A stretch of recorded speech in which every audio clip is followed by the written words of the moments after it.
The well-known sayings of embrace yourself, perfection isn't real, or you are beautiful the way you are, all legit statements. And if you randomly ask people if they believe in these statements, most people would say yes. We live in a world where people want to be different, people want to stand out, people want to just be themselves. But at the same time, these people also desperately want to fit in, they want to be looked at as normal. We see this with all the unneeded materialistic expenditure that people do. We are hypocrites and it's fine, right? Because nobody is perfect.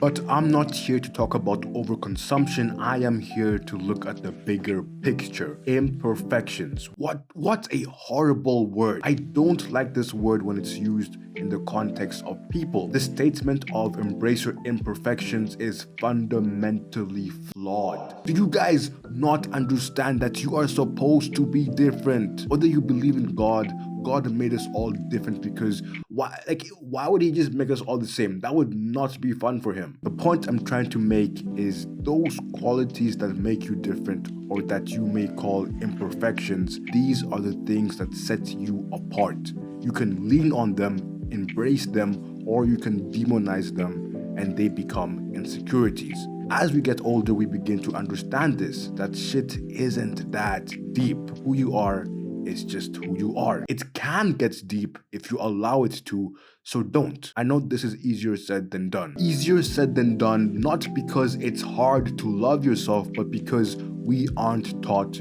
to truly love ourselves and who we are and how we look, which is kind of insane. Very mad that this is just not normal. Don't you think that all elementary, middle, and high schools should teach young humans who are learning about the world that they shouldn't be so fixated on external shit to the point that they forget about the person they should admire and love before anyone else?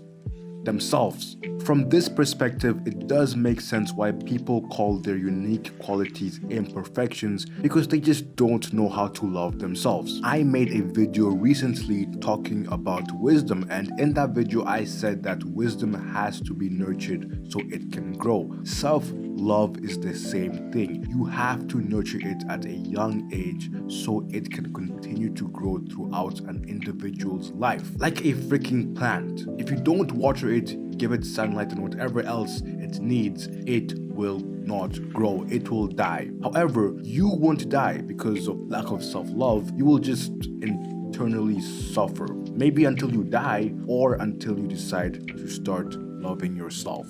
So I mean, like, when it's put like that, in one hand you have internal suffering until you die, and in the other hand you have just loving yourself. I don't know. I think it's quite obvious which one is the better pick, right?